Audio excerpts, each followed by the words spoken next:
안녕하세요. 하나님의 사람들 이태근 목사입니다. 안녕하세요. 전예실입니다. 목사님, 예, 어떤 사람이 길을 가다가 돈가방을 주었대요. 예, 와, 어떻게 했을까요? 횡재했네. 횡재했네. 그런데 네. 돌려줘야죠. 돌려줘야죠. 네. 진하게.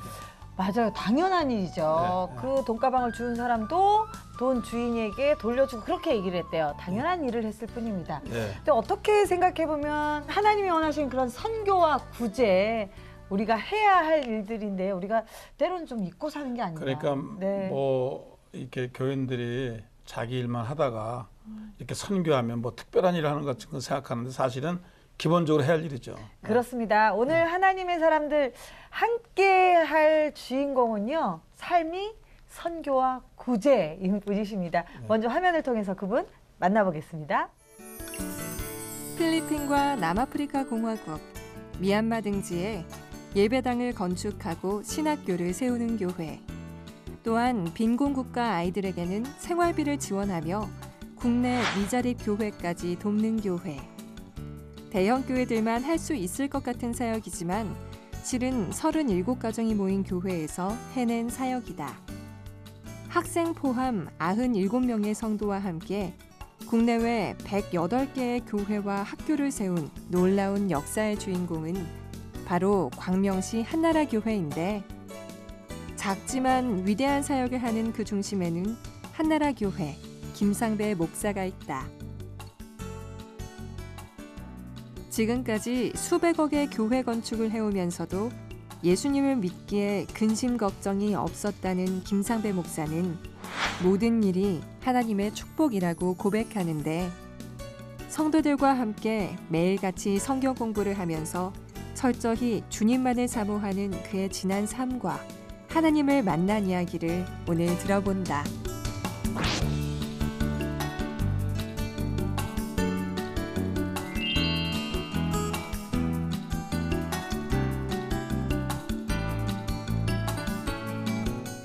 제가요. 이분 정말 만나고 싶었어요. 그랬어요? 가슴이 뜹니다. 도전의 왕입니다. 네. 한나라교회 담임 목사 김상배 목사님 오셨습니다. 네, 감사합니다. 우와. 어서 오세요. 네. 이름 참 특이해요. 네. 한나라당인 줄 알았어요.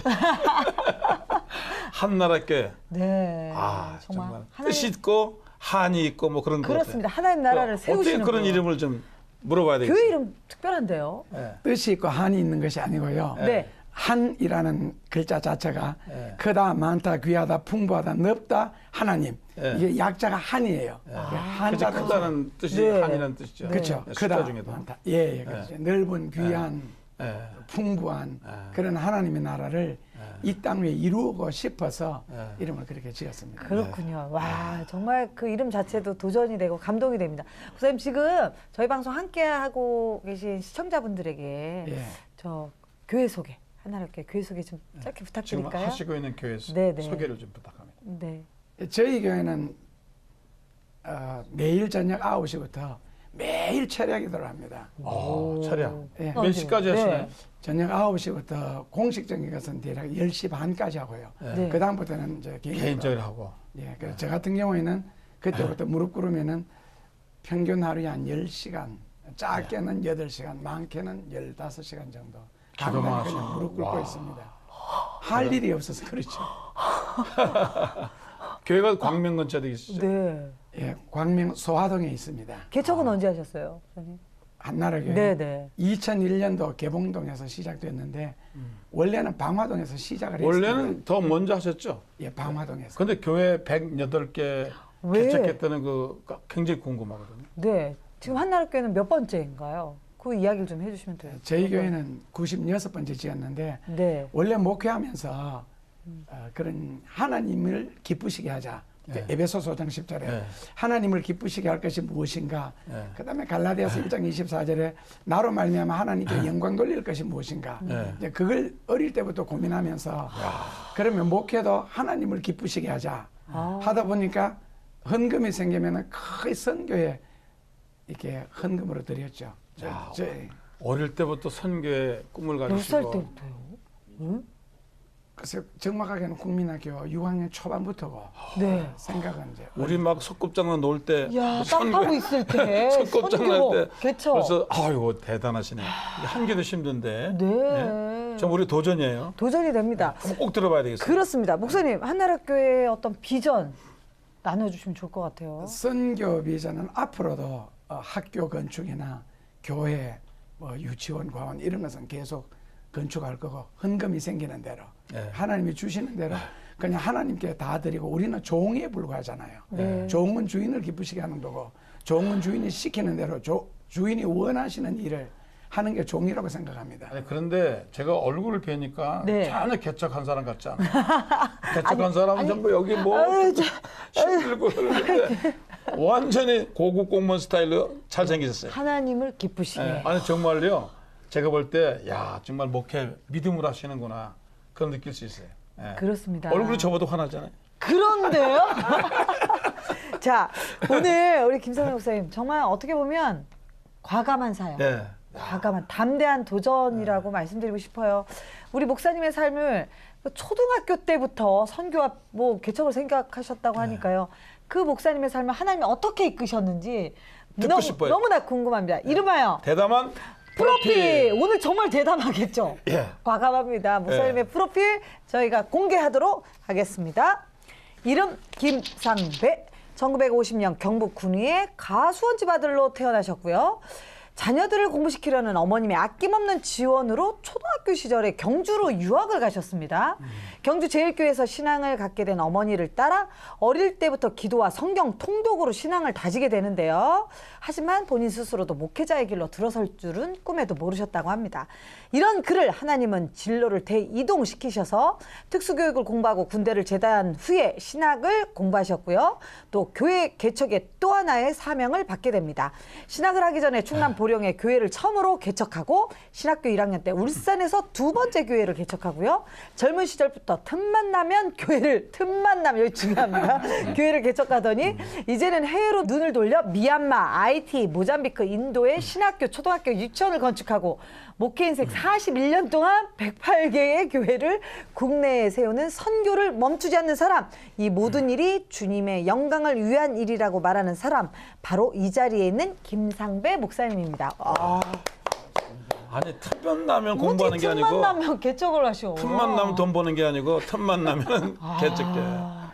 누구는 일생에 한 번 할까 말까한 일을. 저도 한 7개 정도 한 것 같은데 7개. 네. 야 나는 도전되네. 도전되죠. 네, 108개.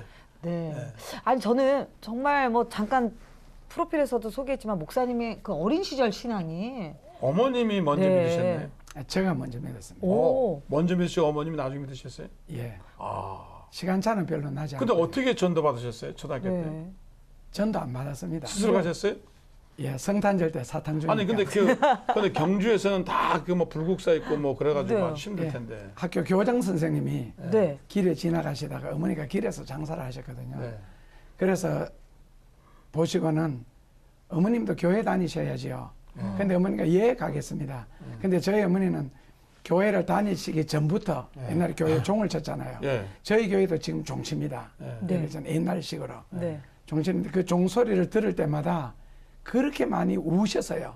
교회를 다니시기 전인데도. 그게 신금을 울렸군요. 그냥 눈물이 나셨고. 예. 그게 오라오라로 들렸겠죠. 저도 그 종소리 들으면요 마음이 울리더라고요. 예, 그 종소리. 그 종소리를 듣고 어머님이 가신 거예요. 종소리를 듣고 그렇구나. 항상 그렇게 울고 계셨는데 네. 마침 교장 선생님이 어머님도 교회에 오셔야죠 하는 말을 듣는 게 예 한 게 동기가 돼가지고 교회를 다니기 시작하셨어요. 저는 그 전에 1년에 한 달을 교회 다녔습니다. 12월만 12월만. 성탄절. 네, 여기서 보면 하나님의 섭리로 네. 하나님이 예정하시고 택하신 것 같아요. 네, 그죠? 목사님. 누가 전도한 것도 아닌데 네. 스스로 가셨습니다. 아니 우리 목사님은 사탕 드시려고 가셨다가 어떻게 그렇게 또 신앙이 잘하셨어요? 그러다가 어머니가 네. 주일날 교회 처음 오시고 월요일날 경주 저는 제일교회 출신인데 네. 경주 감리교회에서 집회를 했어요. 교회 다니신 하루 만에 하루 만에. 예, 그 집회를 참석하셨다가 월요일 저녁에 그 방언이라는 걸 체험하셨어요. 그 옛날에요. 예, 하루 저녁에. 그 보수적인 교회 아니세요? 혹시 그 방언 같은 거 잘 못하게 하고. 감리교회는 부흥회를 자주 한 교회입니다. 네. 저희가 좀 보수적인 교회. 그러면 주일날 교회 처음 가시고. 나가시고 월요일날 집회 참석해서 방언만. 받으셔. 그 어머니는 교회 잘못 다니면은 사람이 미친다는 소리 들었잖아요.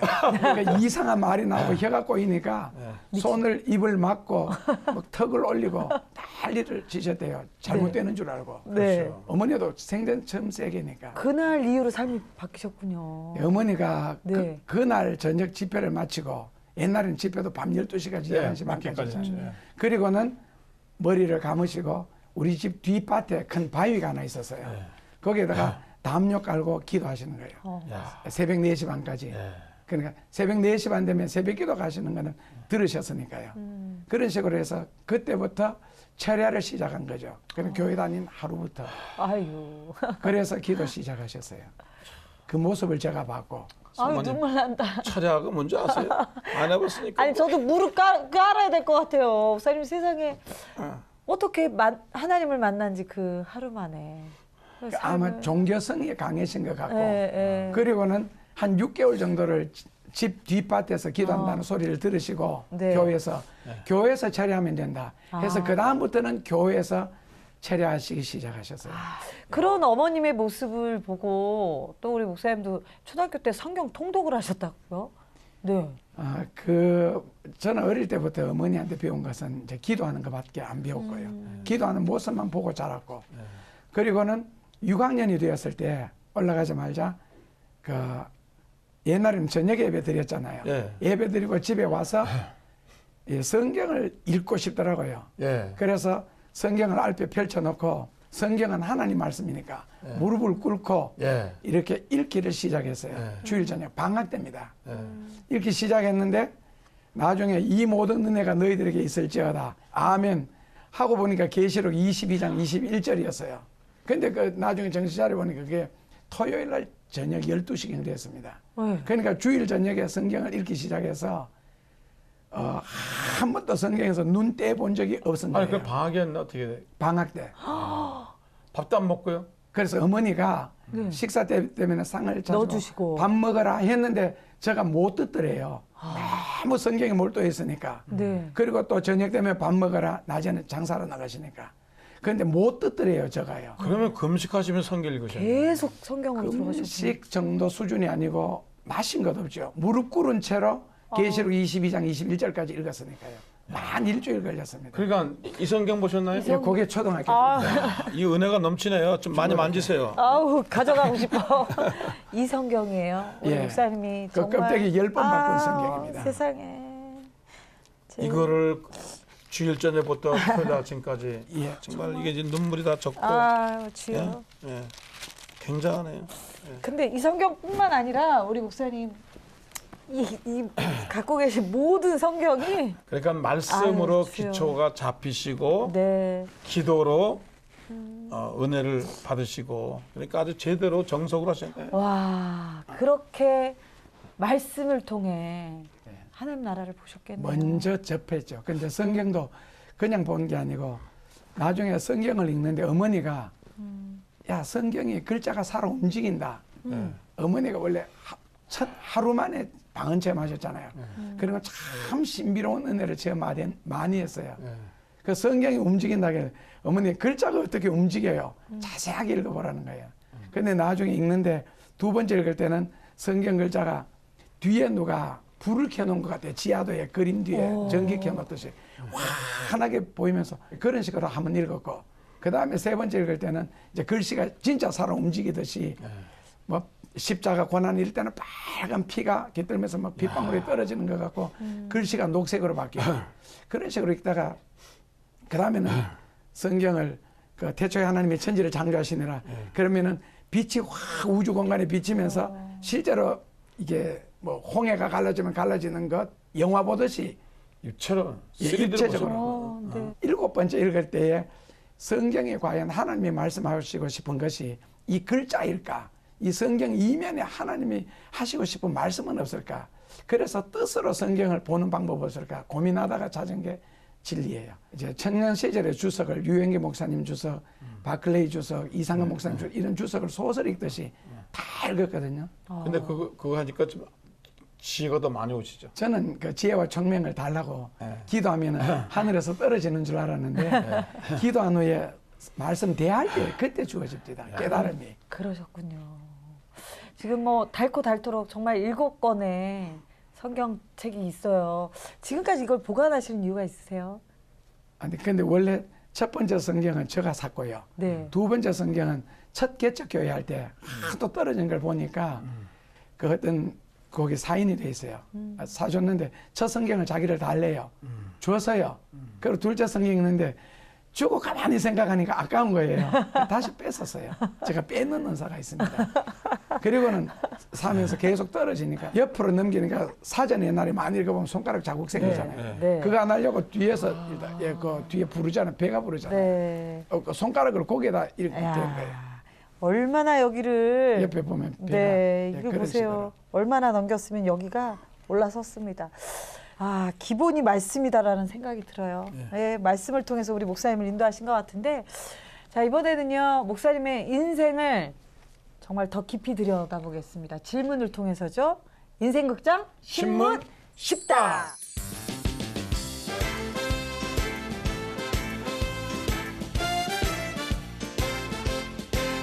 목사님과 제가 10가지 질문 드릴 거예요. 질문에 맞춰서 OX 세모로 답해 주시기 바랍니다. 인생극장 신문 10답입니다.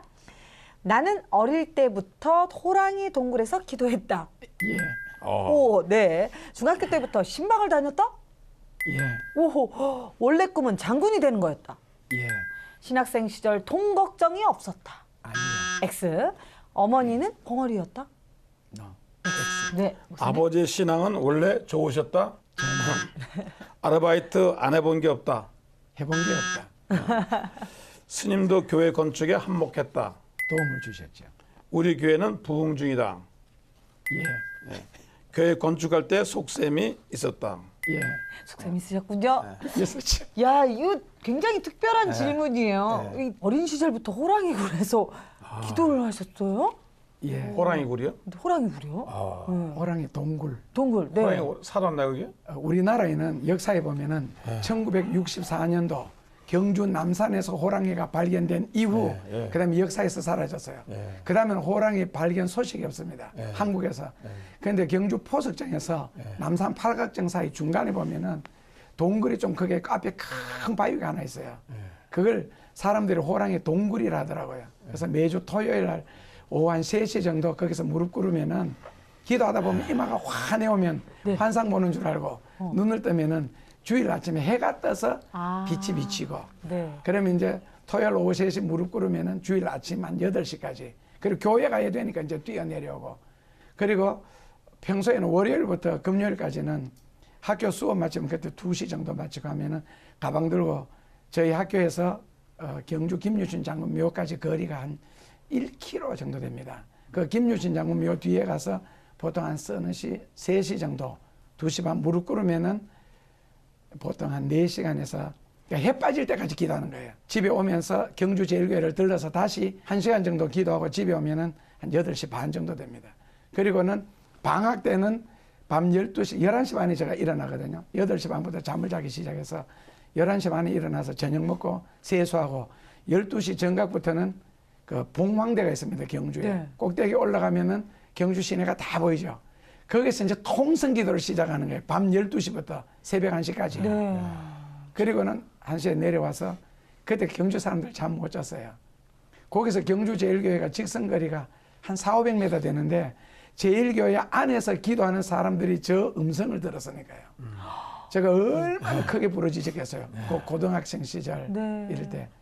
다 깨우셨군요. 저는 궁금한 게 어떤 특별히 그렇게 기도할 수밖에 없는 어떤 이유가 있으셨나요? 어떤 계기가 있으셨나요? 어머니 때문에. 어머니요? 예. 방언하면은 또 방언으로 글씨 쓴다 그러잖아요. 하는데 어머니가 진짜 글씨를 쓰셨어요. 저도 많이 써봤고요. 네, 방어랑. 예. 근데 어머니가 방언으로 글씨 쓴 게 영어예요. 보니까. 와. 근데 영어에 I자, T자 같은 위에 점을 찍어야 되잖아요. 간혹 그렇게 빠지고는 그 영어 흉내를 내셨고 그리고는 한 번은 우리 집 앞으로 금요일 날 사람 셋이 지나가는데 미국 사람이다. 네. 근데 중간에는 여자고 양쪽에는 남자인데 뭐 중간에 여자는 빨간 티에 파란 청바지를 입었다. 그게 화요일이었거든요. 네. 그래서 그런 일이 어디 있느냐? 못 믿겠거든. 두고 봐라. 어머니 그런 식이에요. 네. 아침에 가정예배를 드리면은 오늘은 누구한테서 편지가 이런 내용으로 온다. 그래서 그런 어떤 영적인 분위기가 아마 저로 하여금 환상을 보셨구나. 예. 그때 생활이 좀 어려운 학생들은 그 양 부모님들이 등록금을 대줬어요. 그리고 감사 편지를. 네. 그래서 그 영어를 해야 되니까. 아. 그래서 방언 받으면 간단하잖아요. 공부 안 해도. 영어 받으면. 아, 그러니까 미국에 있는 양부모님께 편지를 편지 쓰고 쓰기 싶어서 위해서. 기도하면서 방언받아 영어 쓰시는 어머님을 예. 보고 나도 저렇게. 야, 계기가 그래서 있으셨군요. 영어 방언 받으셨어요? 못 받았어요. 아, 그 신기하죠, 그죠? 네. 영어로 방언만 하면. 놀라워요. 어머님이 영어를 배우신 것도 아닌데. 실제로 그죠? 그런 일들이 있는가 봐요. 네. 우리 목사님 중학교 때부터 신방을 하셨다. 지금은 전혀 그렇지 않는데 네. 어린 시절에 매일 하루에 기도를 김유진 장군 묘에 가서 하는 기도가 여름에는 한 6시간 그리고 저녁에 경주제일교회에 들러서 1시간 그리고 다시 새벽 기도 가서 2시간 평균 8시간에서 10시간 정도는 학생 시절 때부터 아주 기도. 영이 맑으셨어요. 네. 신령하셨으니까 네. 뭐가 보셨을 것 같아. 네. 그래서 이제 유관지한 영안이 있는데 네. 그래서 어떨 때는 길에 지나가면서 학생 시절 때 아저씨 도적질하러 가시네. 그냥 지나가면서 하는 거예요. 오. 그 아저씨가 깜짝 놀래가 나를 탁 째려봐요. 도둑 그래. 맞죠? 너 어떻게 알아서? 오. 질문하는 분도 계시고. 그리고 이게 사람 이름을 듣거나 보면은 네. 저 사람이 뭐를 생각하는지 그 당시에는 이렇게 스크린이 나타나서 보여서요. 지금은 아니시죠? 전혀 아니죠. 아유, 근데 깜짝이야. 그 제가 옛날에 어떤 강사가 산에 가서 기도해가지고 부흥회 가는데 부산에 가서 장로님 제가 보기 다 보이는 거예요. 네. 근데 이분이 절제하지 못하고 얘기하니까 다 도망간 거예요. 와. 그 부흥회 그만뒀어요. 근데 그 보이는 게 좋은 게 있고 또 안 좋은 게 있더라고요. 야. 내가 다 보면 어떻게 하겠어요? 아유. 그러니까 그때 보이셨으니까 그 필요를 느끼고 또 신방을 가신 거 아니에요? 예, 그래서 가정에 이제 주로 문제가 있으면은 예. 예를 들어서 그때 안수 집사님이 사업을 하셨는데 예. 돈을 벌어서 이제 집사님한테 다 드렸어요. 예. 드렸는데 새로운 사업을 하나 더 구상하려고 하니까 돈을 달라니까 돈 없대요. 야, 그러면 상배 부르자. 상관 그래서 제가 문을 들어가면서 아줌마 돈 되게 많이 사 놓으셨네. 그러니까 됐다, 너 집에 가거라.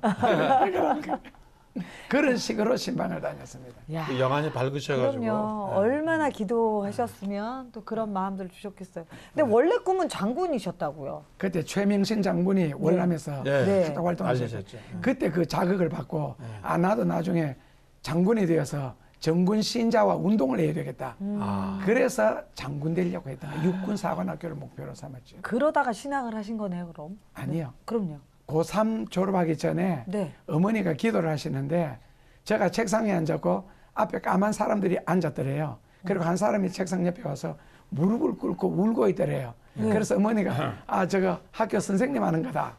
그렇게 해석을 해 주셨어요. 그래서 기왕 교편 생활할 바에는 특수교육을 하자. 아. 특수교육은 농아, 맹아, 정신박애가 지체부자유 이런 걸 특수교육이라 그럽니다. 그래서 특수교육을 그러니까 어머니가 환상 보셨구나. 예. 선생하시는 거를. 네. 예. 군대 제대하고 네. 이제 교사 2급 자격증을 따고 교사 발령을 기다리는데 교사 발령이 안 되는 거예요. 그래서 잠시 현대중공업에 예. 제가 사회생활을 잠시 했습니다. 3개월 했는데 네. 그때 갔다가 그게 동기가 돼가지고 충청남도 보령에 개척교회를 하러 가게 됐습니다. 그 신학하기 전입니다. 신학 전에 네. 개척기를 시작하셨군요. 예. 개척교회도 하고 사택도 짓고 야. 나중에 이제 신학하기 위해서 첫 개척교회를 감리교회에 등록하고 그래서 제가 경주에 내려왔는데 그 첫 개척교회 하면서 저는 개척을 했고 그분들은 교회 처음이고 사례비 줄 줄도 모르고 저는 받을 줄 모르고 그래서 신학 입학은 합격은 했는데 돈이 없는 거예요. 입학금이. 네. 그래서 입학식 날이 일주일이 지났어요. 2주째 될 때 하나님 만약에 이번 주 토요일까지 돈이 안 생기면 주의 종으로 불합격한 줄 알고 제가 신학을 포기하겠습니다. 했는데 토요일 저녁에 주일날 지금도 생각나는 경주제일교회 지금은 권사님 되셨는데 네. 어머니 친구예요. 살아 계시는지 모르겠는데 이영발 집사님이었고 네. 그리고 대구 제2교회 전도사님 하셨던 무슨 전도사님이 네. 두 분이 5만 원씩 앞에서 10만 원을 등록금을 주셨군요. 예. 그때 등록금이 86,400원 했습니다. 하나님은 내시네. 예. 그래서 그 10만 원 들고 신학을 갔지요. 그러셨군요. 시작은. 야, 네. 좀 하나님 부르셨네. 힘들었던 순간들이 좀 있으셨겠어요. 근데 저는 이때까지 살면서 한 번도 힘들다는 건 느껴본 적이 없습니다. 오. 개척교회 할 때도 딱 성경, 아까 인성경, 저하고 양복은 삼천이 10년 입었던 거, 호주머니가, 손너니가 다 떨어졌더라고요. 넥타이 하나. 저는 농과 출신이라서 평생 넥타이 안 메고 살려고 했거든요. 근데 그거 들고, 그리고 티셔츠 한 두세 개, 그냥 편한 바지 하나 들고 가서 개척을 하는데 새벽 4시부터 7시까지는 기도하고 7시부터 11시까지는 성경 읽고 11시부터 노방전도 나가면은 사람들이 삽장문이라 그랬습니다. 충청도에는. 문을 닫을 때까지. 그리고 전도하고 문 닫으면 이제 그때 해가 빠졌잖아요. 그럼 다시 집으로 돌아오는 거예요. 하루 종일 걷다가 집으로 돌아오면은 보통 빨리 오면은 밤 11시, 12시. 밥도 안 주겠네 사람들이. 없지요. 굶었어요? 예. 아, 그래서 3일에 한 끼 먹을 때도 있고 일주일에 한 끼 먹을 때도 대단하시네. 있고. 일주일에 한 끼. 그러면 이제 어떨 때는 집에 오면은 그 국그릇에 밥을 말아 놔서 그 한 그릇이 있어요. 그 문 앞에 있어요. 방문 앞에. 그러면은 밥이 불어 터져가지고 있는데 그걸 먹으면서 나중에 국물보다는 눈물이 훨씬 더 많았어요. 감사해서 그 불어 터진 밥을 먹으면서 얼마나 울었는지. 공번기에는 좀 자주 먹었어요. 저도 꾀가 생기니까 이제 오전에 일을 해줘요. 논에 가서 못 심어주고 배추 뽑아주고 그러면은 그 밥을 주잖아요. 먹고는 그거 일하면서 전도하고 그리고 오후에는 다시 노방전도 떠나고. 야, 지혜를 이제 쓰셨네. 예, 그리고 겨울에는 시골에 소위 연물 썰어주면은 저녁을 보통 저녁을 한 2, 3일치를 같이 먹죠. 한 끼에. 그냥 몰아 드셨군요. 먹을 수 있을 때. 그렇죠. 아니 근데 우리 목사님이 또 그렇게 힘든 또 신학생 또 개척 시절을 경험하셨기 때문에 그 비슷한 처지의 또 후배들 보면 남일 같지가 않으셨다고요. 예. 도와주시고. 네. 저 때문에 목회자 되신 분이 제가 듣기로 한 1,000명 정도 된다고 들었거든요. 와 어떡해요. 네. 자극받고요. 말씀에 자극받고. 야, 그래서 하다 보니까 저도 신학생 시절에 부산 진교회에서 기도실이 있습니다. 그리고 교회에서 막 기도하고 나면은 꼭 2만 원, 많을 때는 3만 원, 적을 때는 10,000원씩 무릎 앞에 놓여 있어요. 아마 기도 소리를 듣고 누가 놓고 가는 것 같아요. 첫 개척 교회 할 그럴 수 때도 있죠. 예. 교회 지을 때에 하나님 오늘 삽을 하나 사야 됩니다. 그때 삽 하나가 850원 할 때 리어카 필요합니다. 모래를 실어 놔야 되니까. 그렇게 기도하면 강대상 2개 포개놓고 종이 덮어가지고 했거든. 참 사과상자 2개 포개놓고 그리고 땅에는 집 있잖아요. 흙바닥에 깔고 그렇게 했기 때문에 그래서 사모님 이런 체험을 하셔야 돼요. 만나가 매일매일 내리는 거예요. 제가 삽이 필요합니까? 삽도 필요하고 사과 상자도 필요하고 무릎을 꿇어야겠다는 생각이 예. 그냥 정말 가슴을 칩니다. 어머님이 말씀을 안 하셨다고요. 거의 안 하십니다. 네. 아, 왜 그러시죠? 제가 국민학교 때 경상도 말로 개살굿다 네. 네. 개구장이 네. 서울 말로는 네. 하는데 그때 저는 어렸을 때부터 삼촌들 아버지가 화투 치는 걸 많이 봤거든요. 예. 그래서 그때 국민학교 때 막 화투를 쳤어요. 그러면 어머니가 보통 길에서 장사하시다가 11시 반에서 12시 사이 들어오시면 후닥닥 감추죠. 이렇게 내려 그러면 잠자는 척하고 누워서 이렇게 내려오셔요. 한마디도 안 하셔요. 그 다음에 이제 그 기도할 때 가만히 들어보면 하나님 내 아들이 지금 화투를 친다고 공부 안 하고 그럼 다시는 안 쳐요. 그 다음에는 바둑을 뜨죠. 바둑을 뜨다가 또 밤 12시 뭐 정신없으니까 제일 길게 했던 거는 18번 연속 뜬 적이 있고요. 그거 걸리면 또 안 해요. 또 하나님한테 또 일러줘요. 바둑 뜬다고. 그럼 장기 뜨죠. 네. 장기 제일 많이 떴을 때는 연속 33판을 뜨죠. 으아.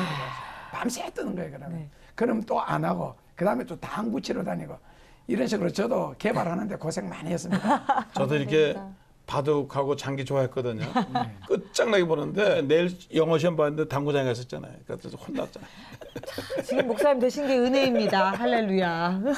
은혜 받으니까 이게 싫어지더라고요. 야, 여기다 시간 썼나? 예. 그런 생각 확 들더라고요. 그래서 그다음부터는 바둑 다 끝나고. 정말 저는 국민학교 때 했지 중학교 고등학교 때는 안 했습니다. 이미 국민학교 초등학교 때 이미 선명을 그때는 하셨어요. 그 인간적으로 교육을 잘했을 때 왜 안 하셨느냐 하니까 내가 고생을 많이 했기 때문에 꾸중을 하거나 욕을 하거나 때렸으면 누구보다도 많이 할 수 있었다.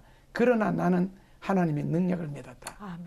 야, 어머님이 교육학을 전공하셨어요. 그러니까요. 이미 벌써 목사님은 교육학에 아시는 나오잖아요. 거죠. 목사님은 아시는 거예요. 꾸준히 해가지고 칭찬을 해야 되고 야. 참아야 되는데 어머님이 벌써 다 하셨어. 그거 좋네요. 위에서 딱 내려다 보면서 가만히 있다가 뒤돌아 기도하는 거죠. 그렇죠. 하나님. 이제 우리 아들이 사모님은 당구 내려다 치러 보기까지 갔습니다. 하는데 그다음에 걸 안 하시죠. 그다음에는 잔소리.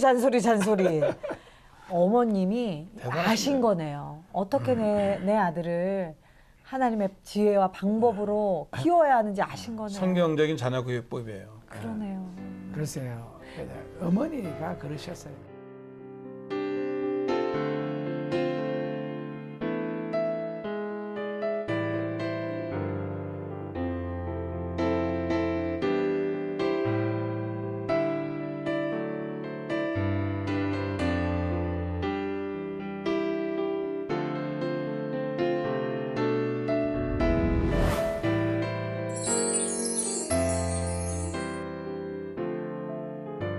저희가 어머님 이야기를 참 많이 했는데 목사님 아버지의 신앙. 아버님도 참 궁금해요. 아버지 신앙. 어떤 저희 분이셨나요? 아버지는 이제 시골에서 과시원을 하셨고 네. 동네 일을 보셨으니까 같이 안 살았습니다.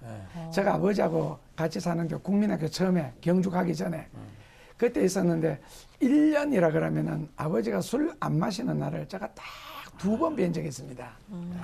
얼굴이 하얘져요, 노래지고. 술 안 마시면은요. 그 전혀 어머니가 하도 아버지를 위해서 기도하니까 하나님의 어떤 음성이 들으셨는가 봐요. 이제 됐다 그러시더래요. 그때부터 아버지 기도를 끊었어요. 그리고 제가 방학 때 시골에 가서 아버지 교회 갑시다. 그러니까 나는 맨정신에 못 가. 그럼 어떻게 하시면요. 한잔 해야지. 하세요. 그 정말 술을 취해가 오셨어요. 그래 같이 시골 교회 오셨구나. 예, 교회 갔어요. 갔는데 전도사님이 신이 나셨잖아요. 동장님이 교회에 오셨잖아요. 아. 그날따라 전도사님 설교 아주 열심히 하셔서 그리고는 강대상을 마지막에 탁 치면서 네. 믿습니까? 그러셨거든요. 그러니까 우리 아버지가 주무시다가 깜짝 놀라 쓸데없는 소리 하지 마라! 교회가 긴장했겠어요. 웃음바다가 됐을 거예요. 아유, 네. 웃음 받았죠. 그게 동기가 돼가지고 교회를 다니시게 됐는데 네. 그리고 얼마 안 있으시다가 아버지가 회개를 하기 시작하셨어요. 그리고는 회개를 하시는데 아버지가 평생 찍은 사진이 그때 한 800장 가까이 됐습니다. 네. 그걸 한 장 한 장 보시면서 이거는 죄질 때 찍은 사진이다 하면서 회개하셨고 그리고 아버지 평생 습관이 일기를 쓰셨어요. 일기장 굉장히 훌륭한 많으시거든요. 아버지네. 그죠? 우리 아버지 일기도 안 쓰셨는데. 네, 근데 그 일기장을 넘기면서 회개를 하셨어요. 아, 예전에 3일 동안 밤낮으로 물론 식사 안 하시고 그리고는 3일 후에 되니까 너희들 눈에 안 보이느냐 그 뭐가요 그러니까 야 지금 하늘에서 천사가 왔다 갔다 하는 거 하늘 안 보여? 그 저희들은 안 보이는데요. 돌아가시네요. 그래서 은혜 받으셨고 그러니까 또 아르바이트 네. 알바 안 해본 게 힘든데 없다. 알바 하셨어요? 하셨어요? 아니, 저는 아르바이트 해본 적은 없고 근데 저 동년배인데 네. 우리 그때 알바 없어요. 왜냐하면 뭐 알바를 받아주는 데도 없고 이런 지금처럼 뭐 시간다 그런 거 개념이 전혀 없어요. 머슴 아니면은 그렇죠. 아니 그것도 저는 궁금한 게 사실은 이렇게 사역을 할 때 경제적으로 힘들면 내가 막 떼야겠다 이런 생각이 들잖아요. 예, 저는 범사를 기도로 처리하고 성경대로 살면은 하나님이 책임져 주신다. 그렇죠. 네, 스님도 교회 건축에 한몫했다 그래요. 네, 그래요? 소화동에 종교부지가 4개인데 네. 그중에 하나가 불교 영지고 하나 3개가 기독교 영지입니다. 예. 근데 그 불교 영지가 원래 암자가 있었어요. 예. 근데 그 암자에 불교 그 사원을 지어야 되는데 네. 절간을 근데 이분이 이 돈이 없으셨던가 봐요. 그래서 있는데 그러다 보니까 교회에서 절에서 그 땅을 사겠다고 632평인데 네. 땅은 서울의 독산동 광명의 하안동, 소화동, 거기에 삼각지 딱 끝에 있어요. 사면이 도로예요. 그 땅은 참 아름다워요. 네. 보면은. 근데 이제 교회에서 55군데, 절에서 18군데를 땅 사겠다고 왔는데 이 스님이 안 파신 거예요. 그리고 꺼지구나. 기도하시다가 한 3일 전부터 이 땅을 내 손에서 떠나보내야 되겠다 하면서 그렇게 많이 우셨대요. 근데 그 3일 만에 저희들이 만났는데 저희 집 사람을 보고 아, 저 사람한테 줘야 되겠다. 사모님을 보고. 와. 예. 네. 아, 주고 싶었구나. 네. 예, 하나님 역사하셨네. 네. 예, 하나님의 준비. 그리고 저희들이 계약을 했는데도 평균 하루에 한 교회 내지 두 교회에서 계속 전화가 왔어요. 땅 팔으라고. 그만큼 위치가 좋습니다. 거기 왜 지금 교회 지신 거죠? 예, 한 3,000평 정도 됩니다. 네. 지하 3층, 지상 4층. 크게 지셨네요. 우리 교회는 부흥 중이다? 네. 그런데 부흥을 자본주의식으로 생각하십니까? 예를 들어서 부흥이다 그러는 말은 첫째로는 사람 숫자가 많이 모이는 거, 둘째로는 헌금 많이 나오는 거잖아요. 그게 부흥입니까? 아니면은 한 영혼이라도 하나님이 기뻐 받으시고 사용할 수 있는 철저한 성도, 종으로 알곡으로 만드는 게 부흥입니까? 철저한 성도 알고 제자. 근데 뭐, 그런 분들이 예, 많이 모이는 게 부흥이겠죠. 그러니까 일반적으로 볼 때는 숫자 따지고 하지만은 실적으로는 질이 얼마나 중요하냐고 싶은 거죠. 그죠? 맞습니다. 예수님 12제자 딱 뽑으셨잖아요. 결국 기독교 역사는 그 사람들이 이루어왔거든요. 5,000명, 4,000명 모인 무리들은 다 무리는 떠났습니다. 아니죠. 매일 저녁 철회를 하면서 평균 성경 공부 1시간 그리고는 기도 이런 식으로 하기 때문에 잘하셨어요. 네. 아니 근데 저는 인간적인 생각으로 그렇게 힘들게 이렇게 개척하셨잖아요. 그럼 이게 참 이렇게 누군가 측근을 주고 싶다 자녀. 이런 생각도 들 것 같은데. 아드님이 아드님 목회시죠? 계시다면서요. 네. 예, 지금 네. 세문안교회 네. 목사를 했습니다. 어떤 생각 있으세요, 목사님? 저는 그때는 대물림한다는 단어가 나오기 전입니다. 저희들이 교회 구상할 때도 처음부터 이야기했습니다. 나도 엄마 뱃속에서 내 혼자 태어났다. 너도 너가 살아라. 너가 하나님 앞에 기도해서 너가 하나님의 도움을 받아 너가 하나님의 종으로서 너가 사는 것이지 이거는 교우들의 정성과 헌신과 희생으로 지은 것이지 아버지께 아니다 교회는. 그러므로 너도 개척하든지 목회라. 절대 대물림은 있을 수가 없다. 생각도 하지 마라. 근데 아드님도 그렇게 안 할 것 같아요. 아버지 보니까 그렇게 안 할 것 같아요. 그렇죠. 아버님, 아버지 그런 소리 하지 마세요. 나도 딴 생각하고 있습니다. 시킬 생각 마세요 이러시겠죠. 그렇지. 그럼요. 아버님의 사역과 아버님의 저희 우리 삶을 받는 거. 큰아들이 목회하는데 예. 제가 항상 그렇게 특수 사역, 노숙자 뭐 그런 사역을 동경을 했지만은 현실을 볼 때 힘들잖아요. 그래서 못했는데 우리 아들이 신학교 졸업을 그거 하겠다는 거예요. 내가 말리지 못하겠더라고요. 그러니까 알코올 이런 사람 하나 붙들고 몇 개월을 애쓰는 거예요. 뭐 갖다 주고 뭐 또 가면 또 데리고 오고 또 쌤이고 야, 너 그렇게 사역해야 되냐니까 그거 내가 힘들지 않냐니까 자기는 이게 사명이다. 그렇죠. 예. 사명이라는 것 자체가 결국 사명을 통해 하나님을 발견하게 되고 무릎 꿇게 되고 종으로 사는 법을 터득하게 해서요. 힘들어야 됩니다. 저는 사실 이게 목사님과 오늘 이야기를 하면서 참 하나 풀리는 부분이 우리가 하나님의 일을 한다, 사역을 한다 하면서 재정 때문에 머뭇거리고 멈추는 경우들이 있잖아요. 그렇죠. 그 부분을 돌파해야겠죠, 목사님? 예, 제가 생각할 때는 목회를 원래 41년째 하는데 네. 주의 일을 과연 돈으로 할까? 아니면은 하나님을 사랑하는 헌신 정신으로 할까? 정말 희생 정신 했을 때 목회를 보면 목회자들 한결같은 말씀 있잖아요. 돈 있는 사람은 헌금 절대로 안 한다. 그렇다면은 우리는 종이잖아요.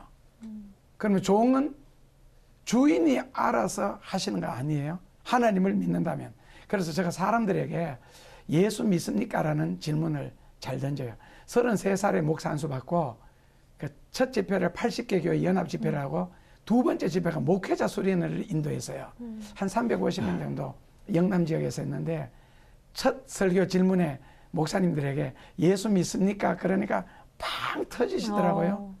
그리고 웃고 조금 있다 제가 다시 예수님 정말 믿습니까? 그러니까 절반은 웃었는데 절반은 조용히 심각한 거죠. 예. 그리고 세 번째 또 질문했어요.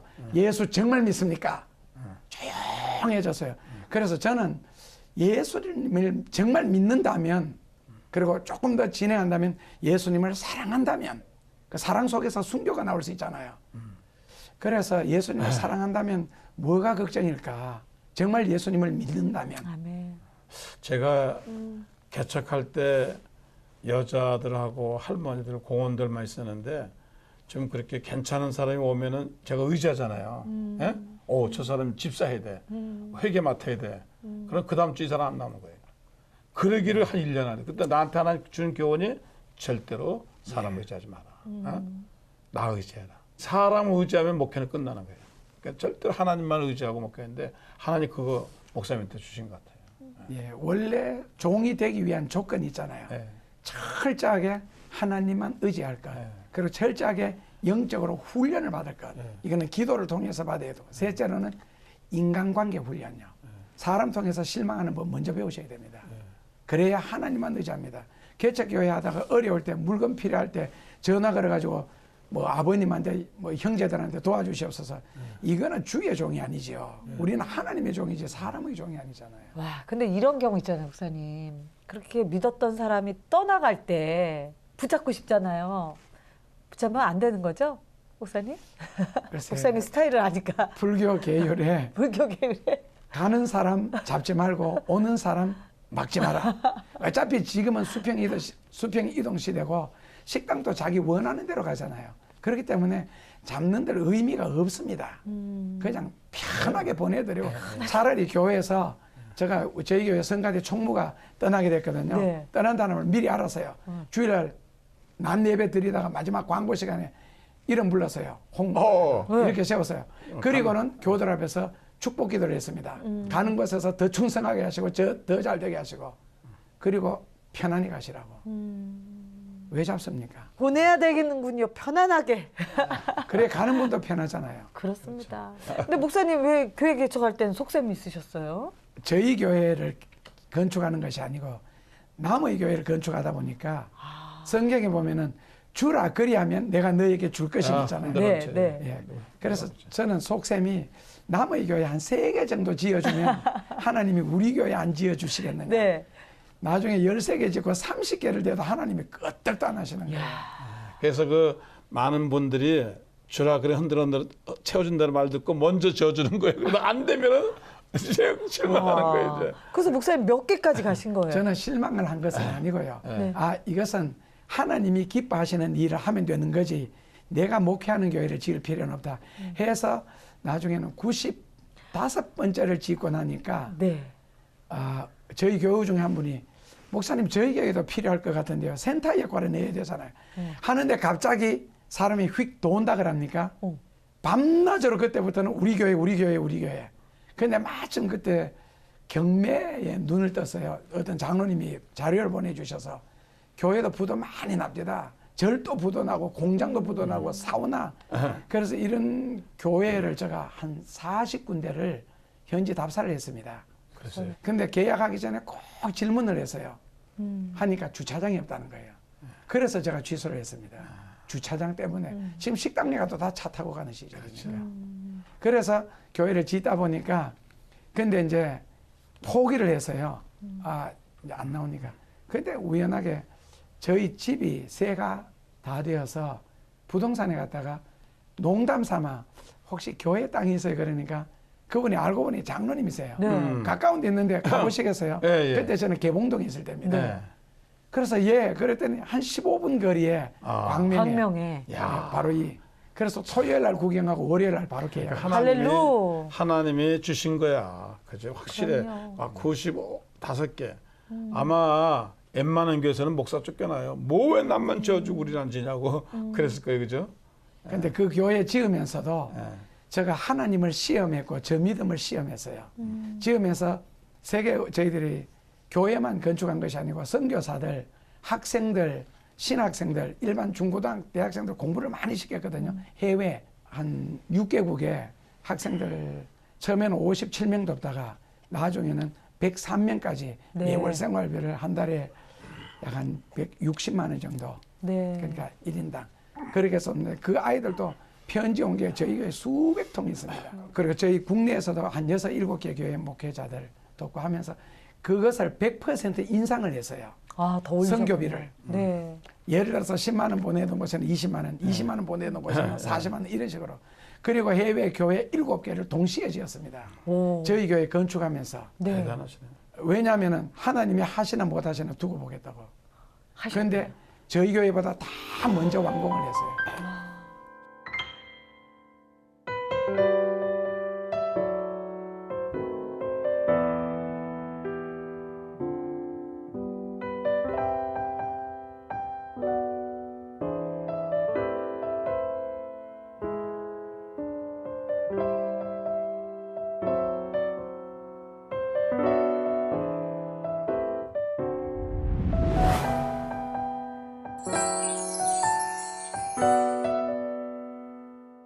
자, 오늘 목사님 신문 시답을 통해서 네. 우리가 수정할 게 많아요. 아, 예? 너무 조금 깨우치면서. 이렇게 세상적으로 간 것 같잖아요. 그렇습니다. 예? 그래서 예수님 믿습니까? 아멘.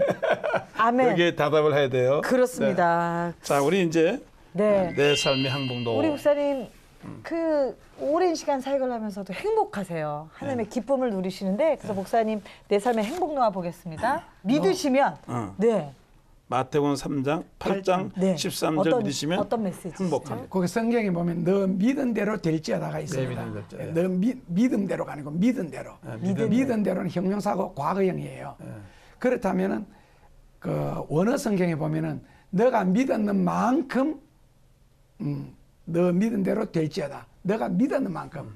그렇다면 예수 믿습니까라고 질문이 과연 우리가 예수님을 얼마나 믿습니까? 정말 머리카락까지 헤아리는 걸 믿어요? 네. 아멘. 그렇다면은 우리 삶의 문제잖아요. 머리카락 문제가 아니고. 그렇다면 삶의 문제를 내가 고민한다는 것 자체가 이상한 거 아니에요? 맞습니다. 그렇게 예수님을 하나님이 다 주관해 주시고. 믿는 단계에서 좀 더 욕심낸다면은 사랑까지 했으면 좋겠어요. 예수님을 믿지 말고 예수님을 사랑하셨으면 좋겠어요. 아멘. 거기까지. 좋습니다. 두 번째입니다. 빚을 지으시면 행복합니다. 욥기 41장 네. 11절에 누가 나로 먼저 빚을 지은 후에 내가 너 빚을 갚도록 만들겠느냐. 그러니까 보통 사람들 보면은 하나님이 내게 복을 주시면은 이렇게 하겠다. 은혜를 주시면 하겠다. 심지어는 로또 걸리면 옛날에 100억 정도 될 때 네. 반반 드리겠다. 3대 7로 드리겠다. 그게 믿음 좋은 것 같아요. 그건 도전금도 할 수 있어요. 우리나라 기업들이 해외에 수출할 때 1,000원어치 팔면 60원 남습니다.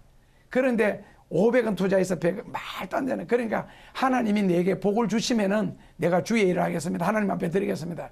그거는 도적놈 신보고 맞습니다. 하나님 이미 내게 주신 것을 가지고 아멘. 먼저 하나님 앞에 빚을 지우면은 아멘. 그렇게 뿌리면 헌신하면 희생하면 아멘. 하나님이 주신다는 거예요. 자, 아멘. 할렐루. 자, 맡기시면 행복합니다. 빌립보서 4장 6절에 아무것도 염려하지 말고 오직 모든 일에 기도와 간구로 너희 구할 것을 감사함을 하는 게 아니라 아무것도 염려하지 말고. 한국 사람들 되게 부지런하죠. 교회에서 기도할 때는 맡기고 집에 와서는 염려하잖아요. 그러니까 둘 중에 하나만 하셔야 돼요. 기도하고 염려를 안 하든지 염려하면 기도를 하지 말든지.